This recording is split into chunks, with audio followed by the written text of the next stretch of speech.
Hi, I'm Farzanah Nasser. I'm a nutritional therapist and functional medicine practitioner, and I'm here today to talk to you about food as medicine. And my aim is that you leave here with practical tips that you can incorporate straight away to help support you and your immune system in the coming months. So I'm going to start with a quote by Hippocrates from thousands of years ago, and that is, "All disease begins in the gut." And this is because the gut is where we house up to 80% of our immune system.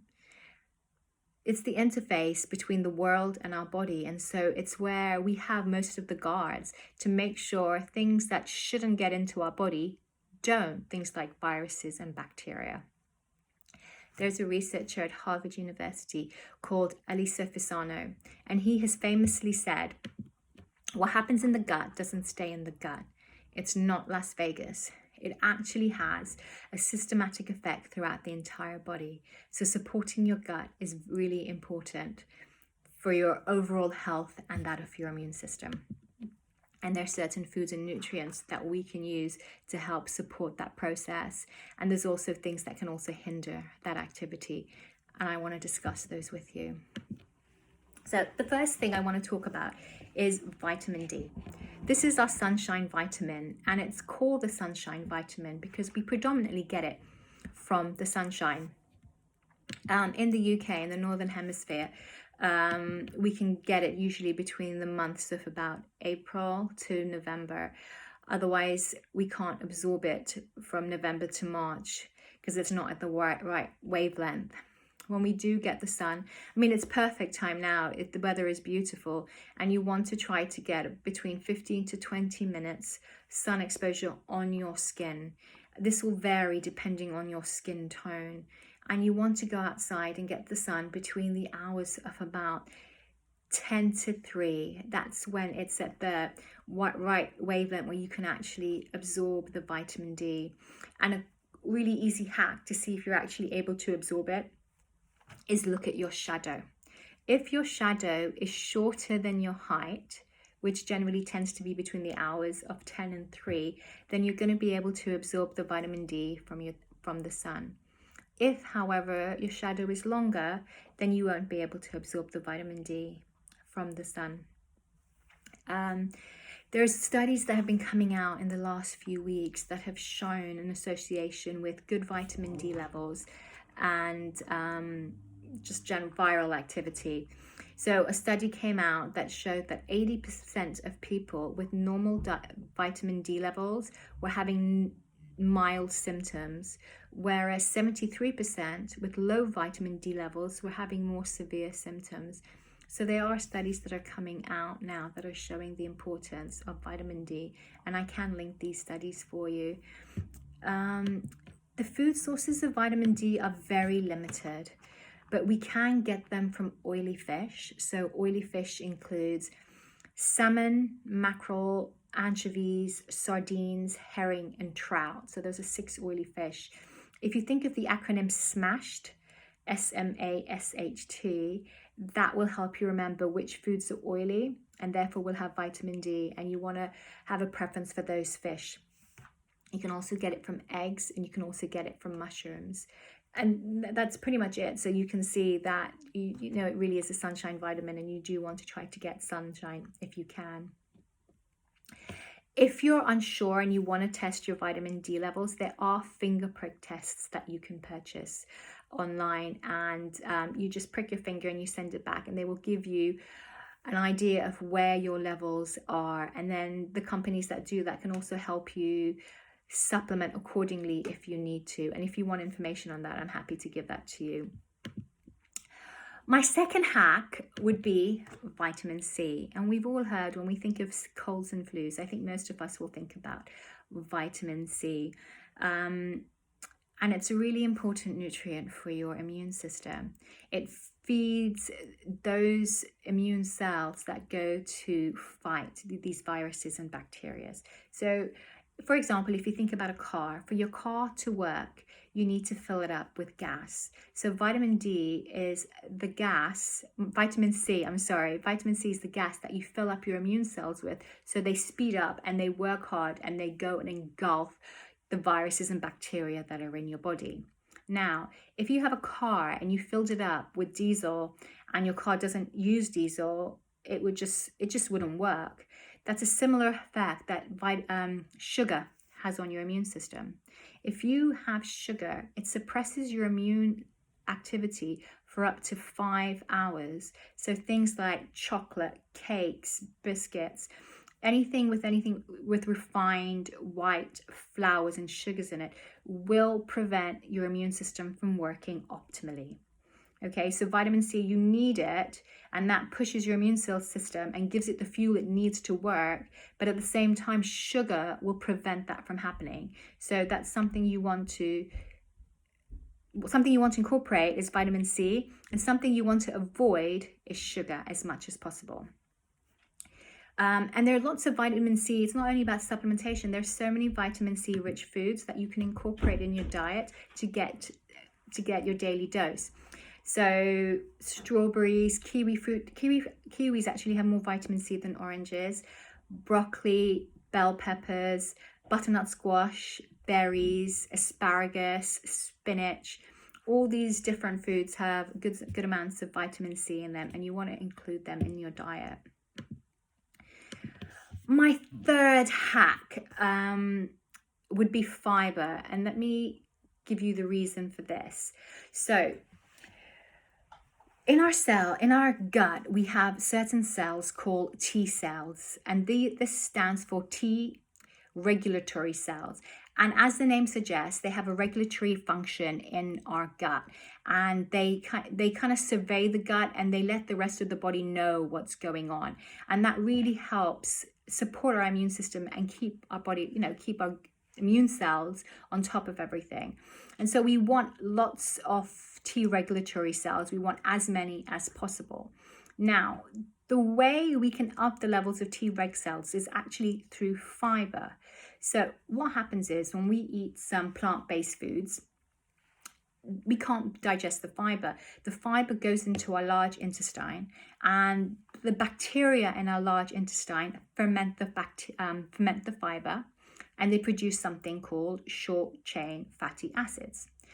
And these short-chain fatty acids are fuel for the colon cells in your gut. So once the colon cells have been fed, then you've got extra short-chain fatty acids, and this has come about.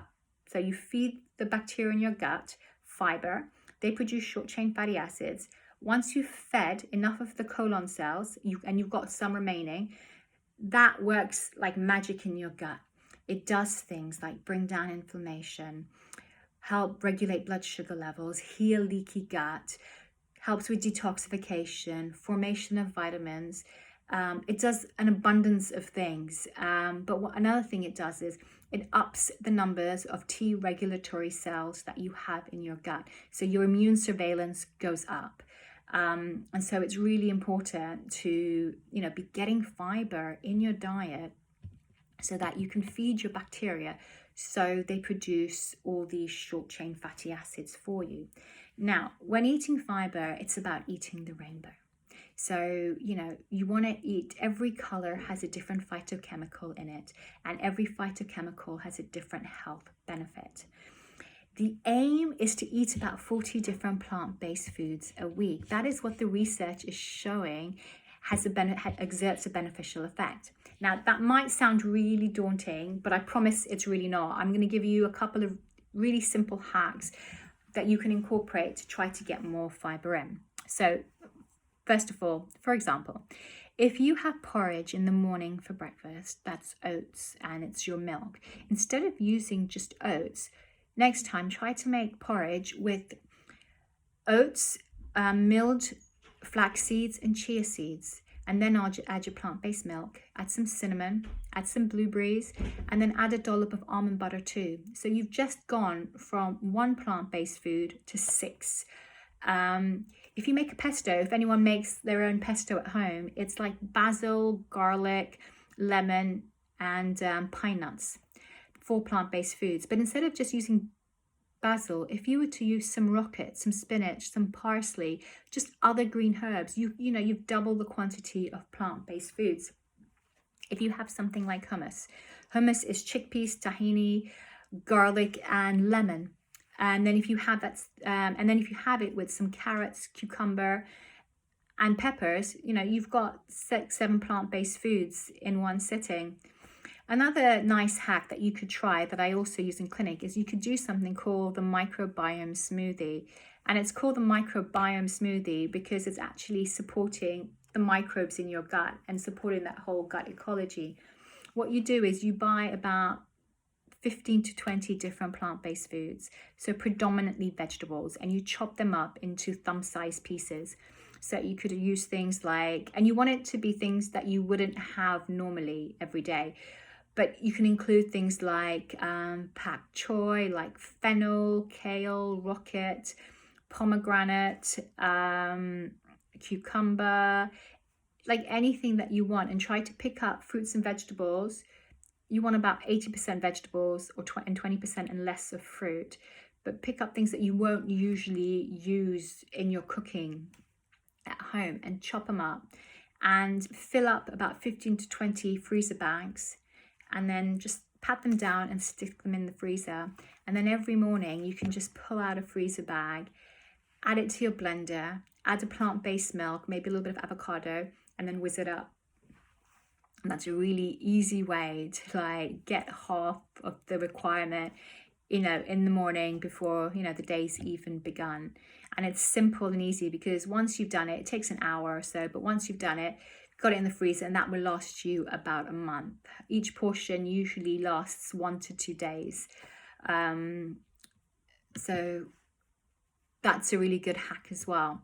Now, there was, and it was in the papers last week, about the importance of your gut health and your microbiome. And I'm just going to read the headline to you. More than 120 leading scientists asked the Health Secretary to evaluate the role of the gut microbiome in this pandemic due to compelling evidence that healthier diets could protect millions of Britons.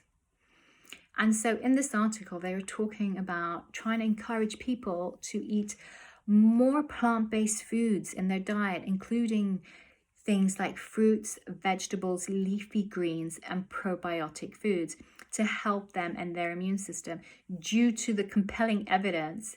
And there's a lot of evidence out there right now that this really, really helps support your gut and your immune health. So leading on from that, I want to talk to you about probiotic and prebiotic foods. And in case you aren't aware, I'm just going to differentiate between the two. So probiotic foods, I think a lot of people are familiar with. A lot of people buy probiotic supplements and you take them. The probiotics never actually become part of your gut. You take them and they will sit in your gut for between 3 to 7 days. They will exert a positive effect from helping you break down food to preventing bloating, helping with digestion, but they sit there for 3 to 7 days and then they will leave. They will never become part of your ecology. Whereas a prebiotic food are fibers. They're fibers that feed the bacteria in your gut. The fibers allow these bacteria to grow and you start to produce more and more short-chain fatty acids. We can buy food-based probiotic and prebiotic foods. So food-based probiotics are just foods that are fermented, and then now we have the probiotic benefits in them. So things like yogurt, normal yogurt, and also coconut yogurt, kefir, kombucha, sauerkraut, miso, apple cider vinegar, kimchi, tempeh. And some of these foods are probiotic and prebiotic. So my favorites would be sauerkraut and kimchi because you've got the fiber from the cabbage in there too. So when you eat these foods, you're getting both probiotics from the fermentation and also the prebiotics from having the fibers in the food. You can buy these foods at supermarkets, which is great. You can get all the kefirs and kombuchas in all supermarkets now. So it's really easy and accessible. You can also get a lot of sauerkraut. One thing you want to be mindful for is if you do buy sauerkraut, make sure you buy it from the refrigerated section and make sure that it has not been pasteurized. Once it's been pasteurized, you've lost the beneficial probiotic effect because the pasteurization will kill off any bacteria. You will still get the prebiotics from the fibers from the cabbage, but none of the probiotic effect. So always look for the sauerkrauts that are in the refrigerated section so that you know that they haven't been pasteurized. Okay, and then so far we've talked about 4 things to help support your immune system. So we've talked about vitamin D and the importance of getting some sunshine because it helps modulate your gut and your immune system. We've talked about vitamin C, how it's fuel for our immune system and it allows it to work efficiently, and at the same time avoiding too much sugar, which will have a negative impact on its ability to function. We've talked about fiber and the importance of fiber and how it increases T regulatory cells and helps them to support our immune system. And we've talked about probiotic and prebiotic foods and their effect. My last one is not food-based, but it's so important that I wanted to include it. My last hack is sleep. So sleep is so important in supporting your immune system. Our immune cells have a circadian rhythm, the same way we have a circadian rhythm, and they work really hard at night to keep us healthy and trying to get rid of bacteria and viruses. We all have those days when we feel like we're on the brink of getting sick, and say you go to bed and you have a really good sleep and you're rested and you wake up feeling amazing and you're like, I shook that cold off, I feel really great now. But on the other hand, we've also had those days where we feel like we're on the brink of getting sick and we go to bed, we have a restless night, we're tossing and turning, we don't sleep, and we wake up and we're actually sick. That's because our immune cell is supporting us while we sleep at night. During sleep, we produce a hormone called melatonin, and this is a really potent antioxidant, anti-aging, and immune support. Really helps our immune system and helps the cells that we need in our immune system. If you're not sleeping as well, I'll give you some suggestions to help you. You want to be sleeping between 7 to 9 hours a night. That's the average. And you want to wake up before your alarm clock goes off. That's usually an indication that you've slept enough and that you're well rested.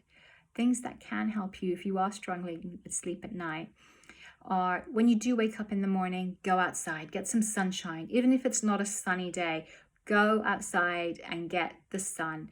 That really helps reset your circadian rhythm, and it tells your body it's morning. And at the same time, at night, make sure you don't have blue light 2 hours before you go to bed. That prevents the production of melatonin. And what you want to do is you want to either get your screen, if you are on a screen before you go to bed, make sure you've got the nighttime mode, or get a pair of blue light blocking glasses. This will block all blue light and it will allow your body to start making melatonin. But getting the sun in the morning and the darkness at night can really help support a healthy sleep cycle. Something else which can help, Epsom salt baths. If you have a bath in the evening and you add 2 mugfuls of Epsom salts and sit in it for about 20 minutes, that can be really supportive and allow you to sleep better. Meditations and breathings can be good before bed. So there's a breathing technique called the 4-7-8 breathing, and it's about a longer exhale than an inhale. And when you have a longer exhale, it tells your body that it's not stressed out and it allows it to calm down and wind down. So this is a technique used by Dr. Andrew Weil. And if you Google Dr. Andrew Weil 4-7-8 breathing, you'll get a video tutorial on how you can do that. But that's really nice to incorporate in the evenings. Chamomile tea can be quite relaxing, making sure your room is pitch black and not too warm, so that it's a little bit cool. It can encourage sleep as well. So those are my 5 hacks: vitamin D, vitamin C, fibers, eating the rainbow, 40 plant-based foods a week, probiotic foods, and sleep. I hope that's been useful for you. I hope these are things that you can take away and use with you straight away. If you do have any questions, please do get in touch. Thank you.